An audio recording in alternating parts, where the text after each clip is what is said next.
안녕하세요. 이제 50대 중후반의 나이에 접어든 여자입니다. 저는 50년 조금 넘는 인생을 사는 동안 참 많은 일을 겪어본 것 같아요.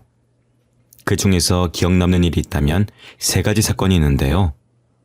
첫 번째는 사랑하는 저희 남편을 20년 전쯤에 떠나보낸 것인데요. 남편은 정말 다정하고 가족 일이라면 자다가도 벌떡 일어날 만큼 가정적이었어요. 저한테나 아들한테나 헌신을 다했고 자신보다 저희를 먼저 챙기는 그런 사람이었죠. 하지만 그런 남편은 어렸을 때부터 심장이 좋질 않았고 심장 수술도 몇 번이나 했던 이력이 있어요. 그런 이유에서 남편이 출근할 때면 늘 걱정이었습니다.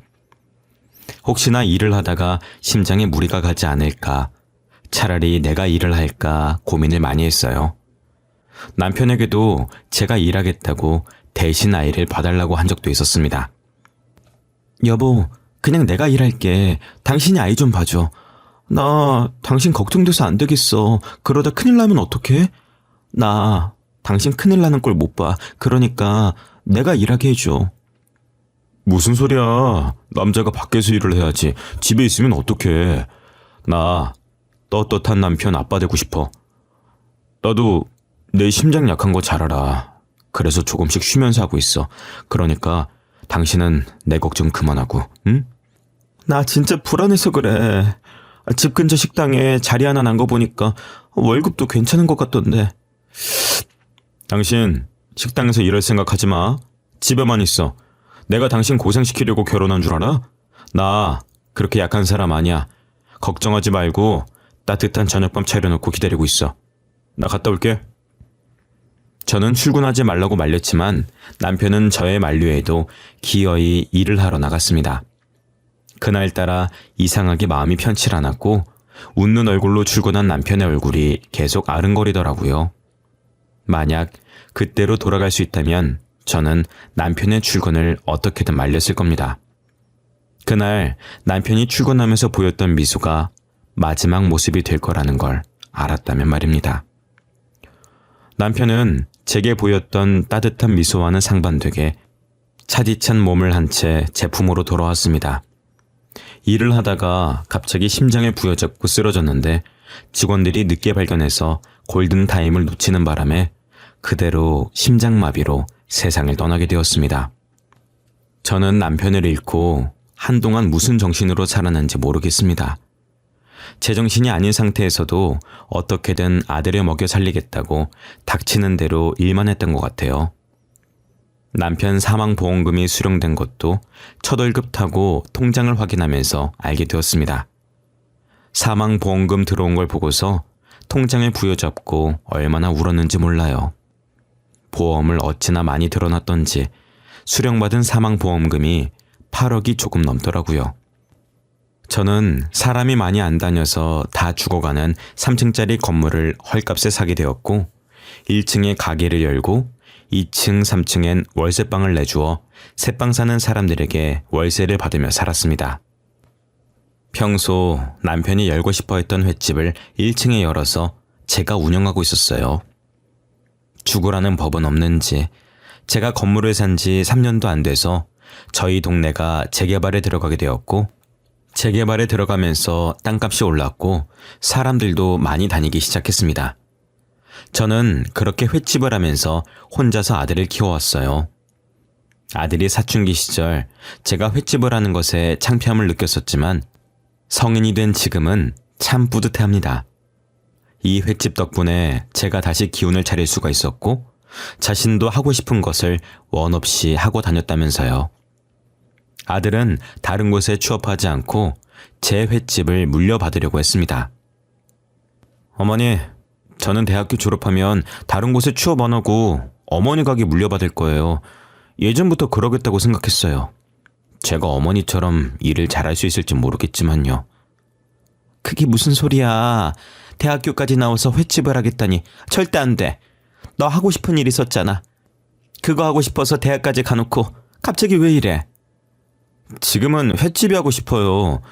어머니, 제가 하고 싶다는 거 다 하게 해주셨잖아요. 그러니까 저도 어머니 따라 횟집에서 일하게 해주세요. 아들의 고집은 누구도 꺾을 수가 없었고 자식 이기는 부모 없다고 결국 저는 아들에게 지고 말았습니다. 대학 졸업 후 아들은 매일같이 저희 가게에 와서 일을 배웠고 얼추 제가 하는 것을 잘 흉내내더라고요. 그렇게 모자지간간에 행복하게 횟집을 운영하다가 두 번째 사건이 벌어지고 말았습니다. 며칠 동안 계속 배가 아프더니 월경을 할 시기도 아닌데 계속 하혈을 하는 겁니다.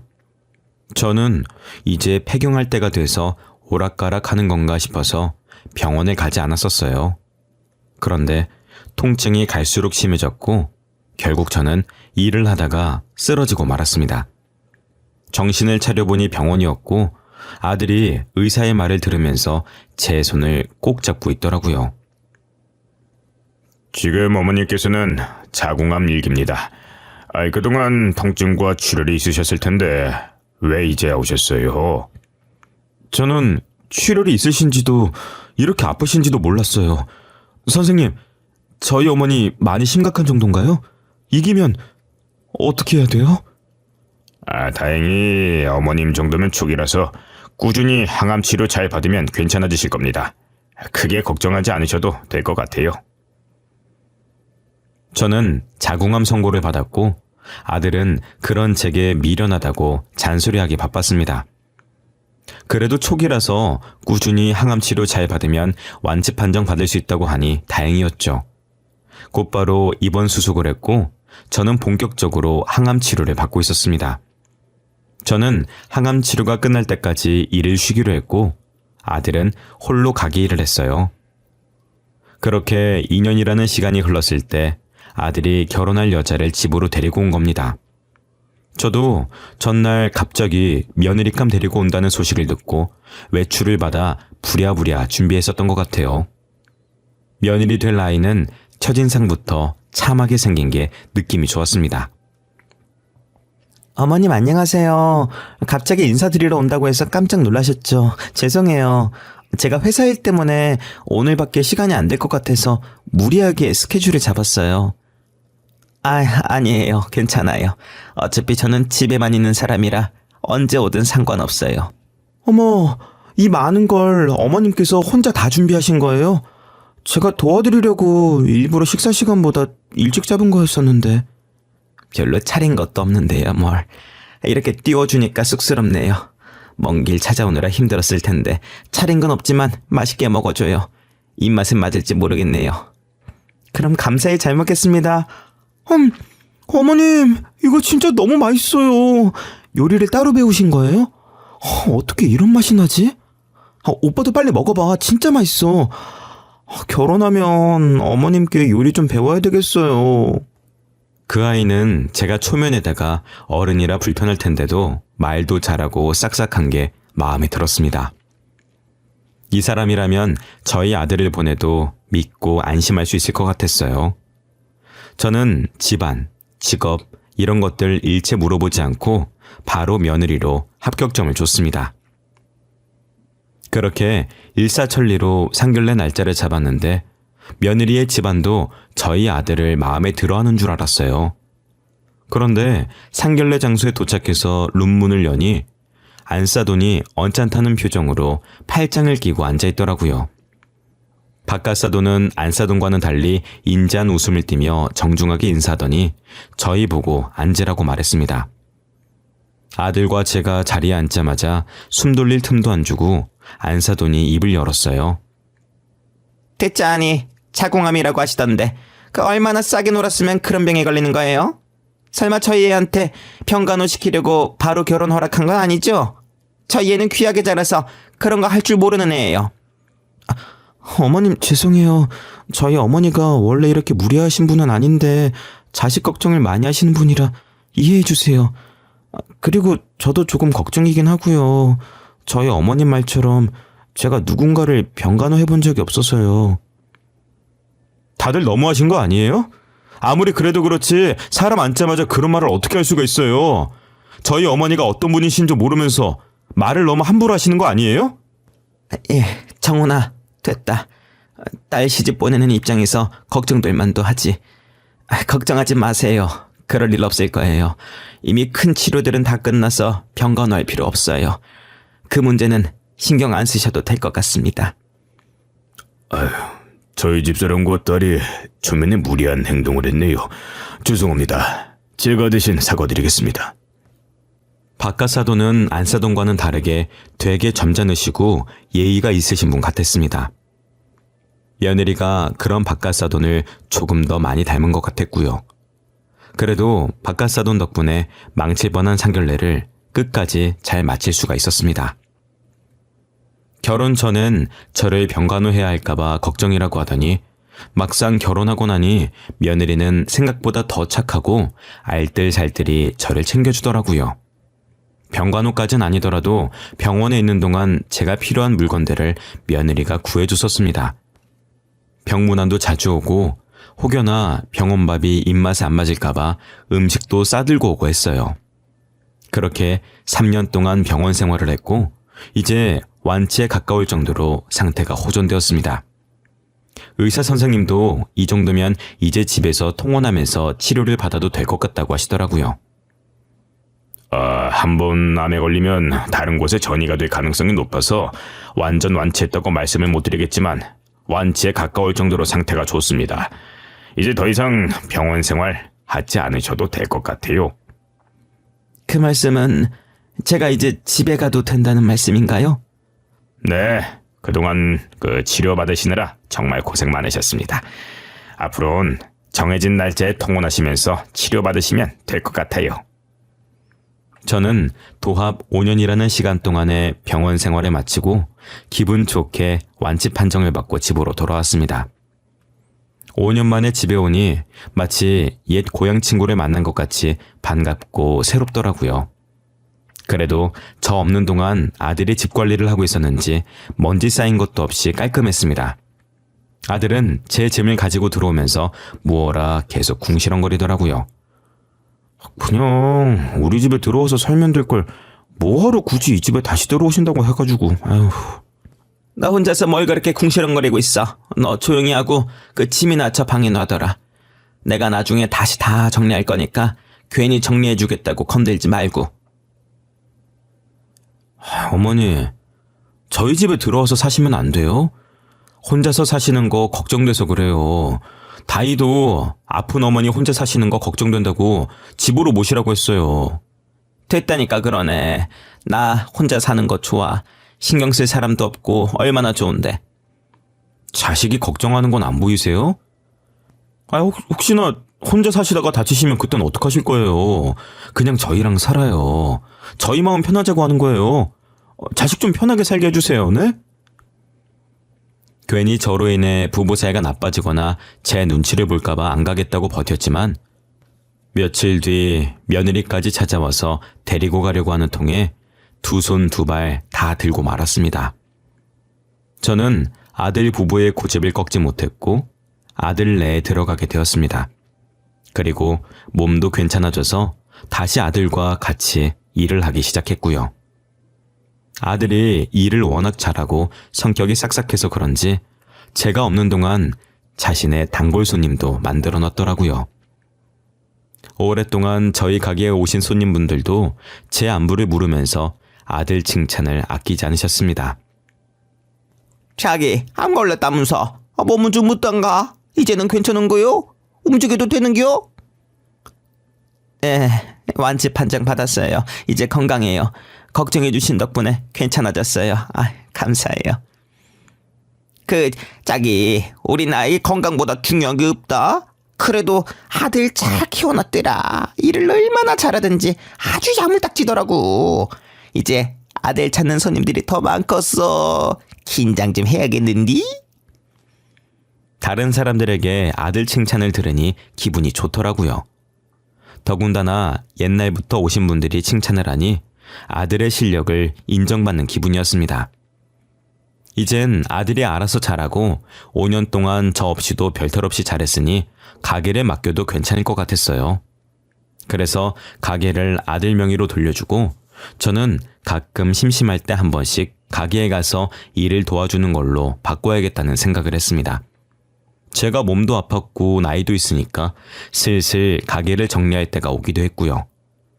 저는 이런저런 고민에 빠져서 잠을 못 자고 있다가 물 한 잔만 마시고 자려고 방문을 열었습니다. 혹시나 아들 내외가 저 때문에 깰까봐 소리가 안 들리게 조심스럽게 나왔는데 제 방과 맞은편에 있는 화장실 문틈 사이로 빛이 새어나오고 있는 겁니다. 안방에도 화장실이 있으니 아들 내외가 쓸 일은 없어서 제가 실수로 안 끄고 들어간 줄 알고 불을 끄려고 화장실 쪽으로 다가갔습니다. 그런데 화장실과 가까워질수록 사람이 말하는 것 같이 웅얼웅얼 가는 소리가 들리더라고요. 안에 사람이 있는 건가 싶어서 문 앞에 서서 귀를 가져다 댔습니다. 며느리의 목소리가 들렸고 아마 아들이 깰까봐 거실에 있는 화장실에서 통화하는 건 줄 알고 귀를 떼려고 할 때 며느리가 충격적인 이야기를 하더라고요.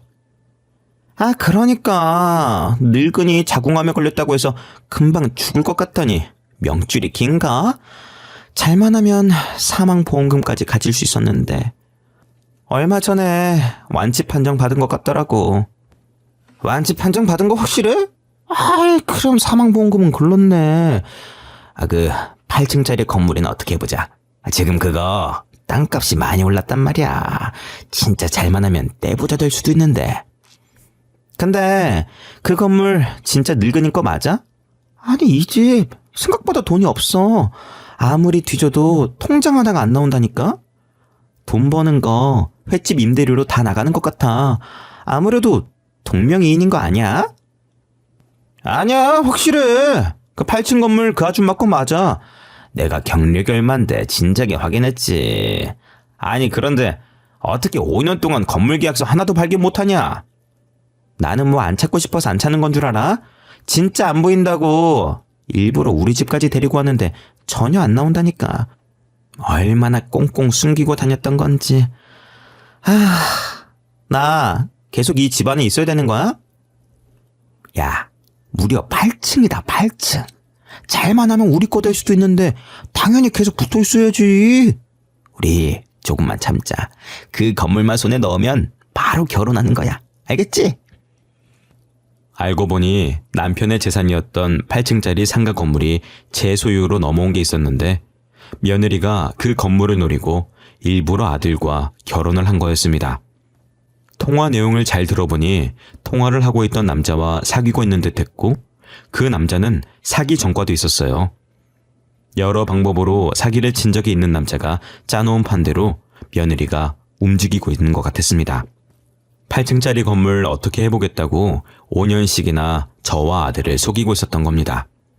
저는 당장이라도 머리끄댕이를 잡고 싶었지만 늦은 밤이기도 하고 소란스럽게 만들고 싶지 않아서 일단은 조용히 그대로 방으로 들어왔어요. 혹여나 제가 다시 암이 재발해 죽으면 아들에게 그 건물이 넘어가게 되는데 만약 그렇게 되면 저희 아들을 해코지할 수도 있다는 생각이 들었습니다. 그런 끔찍한 상상을 하니 이대로 두면 안 되겠더라고요. 저는 다음날 가게에서 아들과 단둘이 있을 때 이야기를 꺼냈습니다. 너 당장 다이랑 이혼해라. 어차피 둘이 혼인신고 안 했다면서 둘 사이에 애도 없겠다. 지금 깔끔하게 갈라서.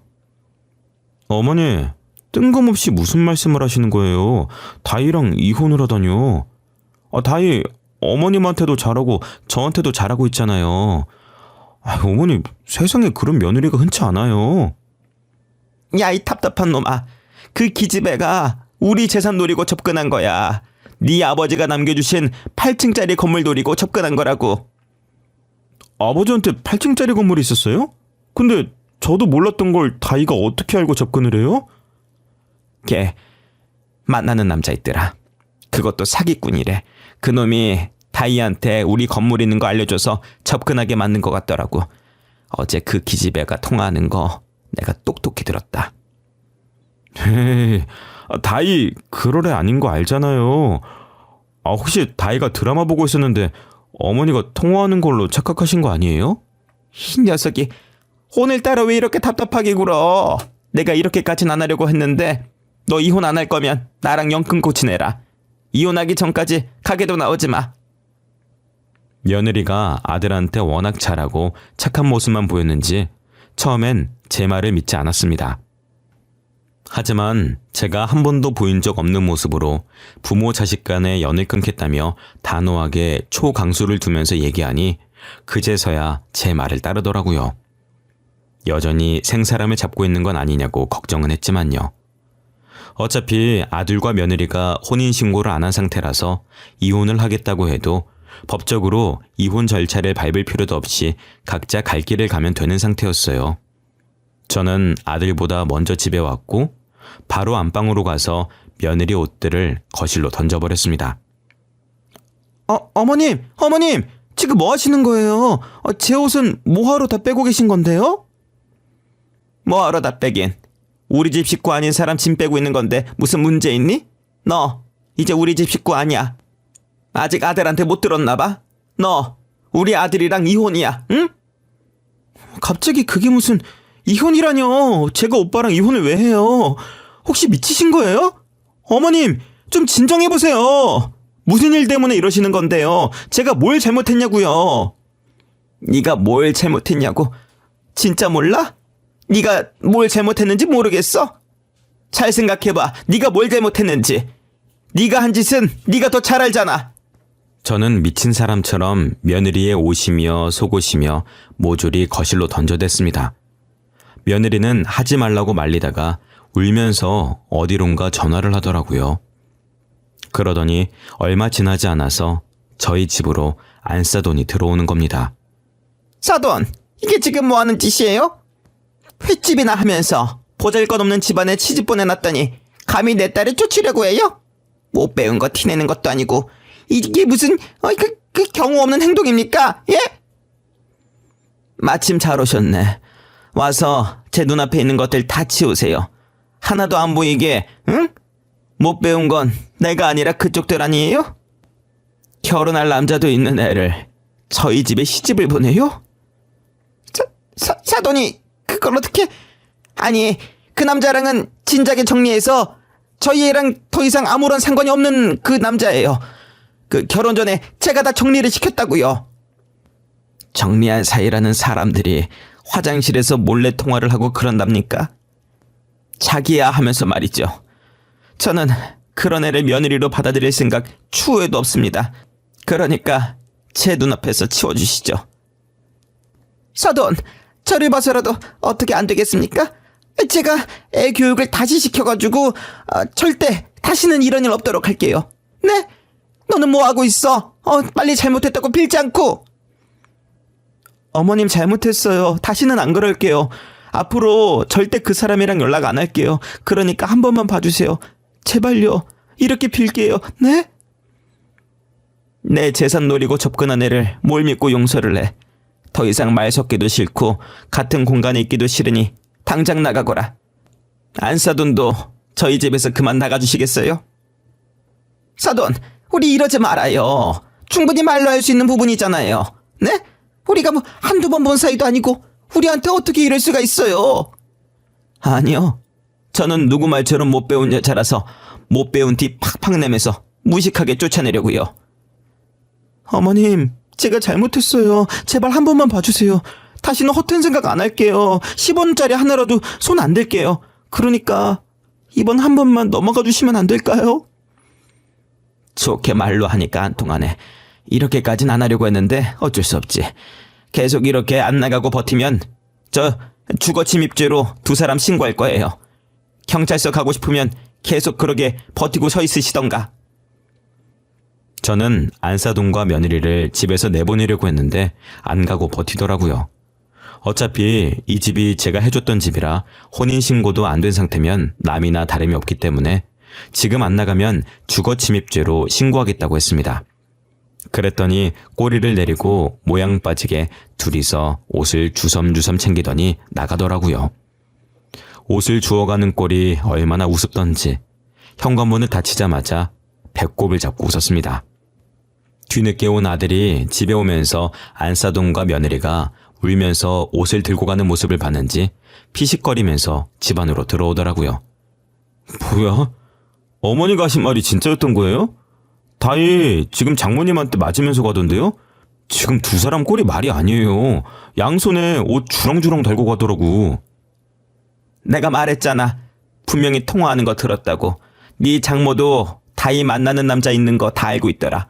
진짜 미친 집안이지 아주. 엄마랑 딸이나 똑같아. 솔직히 다이는 모르겠는데 장모님은 평소에 우리 무시하는 거 마음에 안 들었는데 꼴 좋네요. 아, 이럴 줄 알았으면 저도 일찍 가게 문 닫고 싸움 구경이나 할 거 그랬어요. 둘이서 나한테 빌면서 울고불고 난리도 아니었어. 너 아마 봤으면 웃음 못 참았다. 나도 웃음 참느라 애먹었다니까. 두 사람 가자마자 얼마나 웃었는지 몰라. 아들은 자꾸만 그 모습이 생각나는지 겉옷을 벗으면서 기가 찬다는 듯 고개를 저으면서 웃었습니다. 저도 제 앞에서 울면서 비는 안사돈과 전 며느리가 생각나서 괜히 웃음이 났습니다. 상견례 때부터 그렇게 콧대 높게 행동하더니 결국은 끝이 이렇다는 게 너무 웃겼어요. 그 뒤로 구질구질하게 매달리면서 귀찮게 할 줄 알았는데 다행히 저희 앞에 안 나타나더라고요. 그렇게 아들이 이혼한 지 5년이라는 시간이 흘렀던 것 같습니다. 그 사이 가게는 아들에게 물려줬고 저는 노후를 즐기며 집에서 쉬고 있었어요.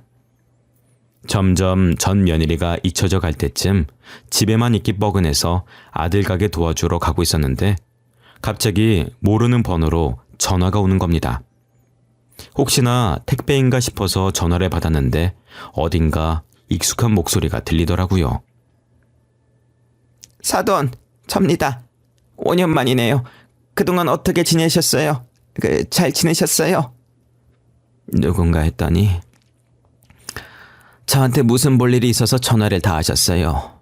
저희가 이렇게 안부 인사 나눌 사이는 아닌 것 같은데 말이죠. 용건이 뭔데요? 제가 사돈께 부탁드릴 게 있어서요. 부끄럽지만 저도 자궁암에 걸렸어요. 그런데 치료받을 돈이 없어서. 염치 없는 거 잘 압니다. 하지만 부탁할 만한 사람이 사돈뿐인지라 사돈이었던 정을 생각해서 병원비 좀 어떻게 안 될까요? 다이 그 남자랑 결혼한 걸로 알고 있는데 잘난 사위한테 달라고 하시지.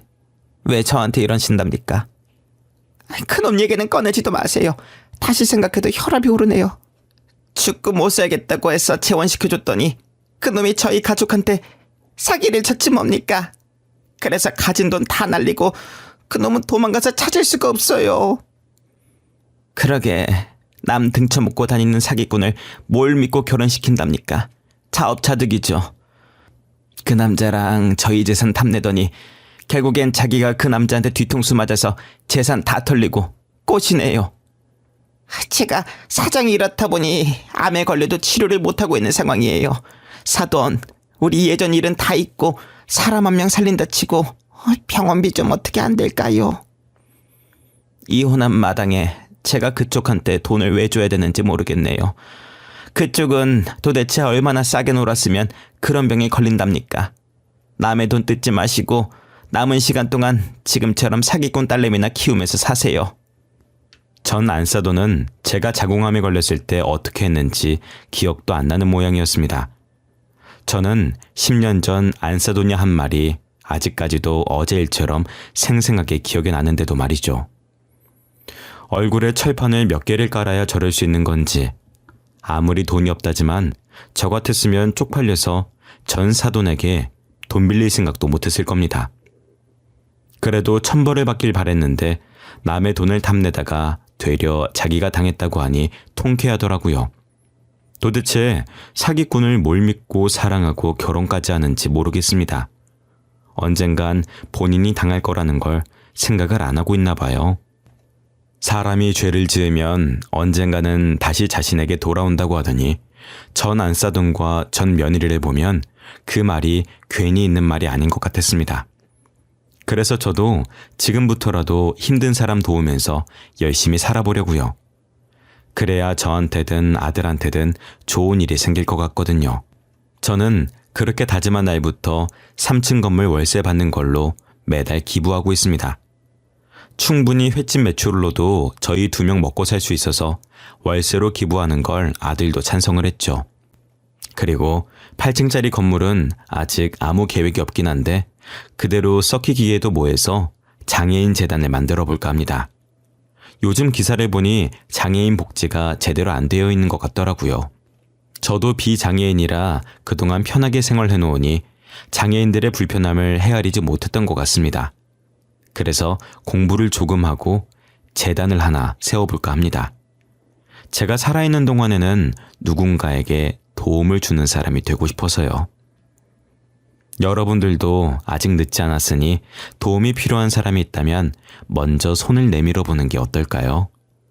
그러다 보면 분명히 저희에게도 좋은 일이 생기게 될 겁니다.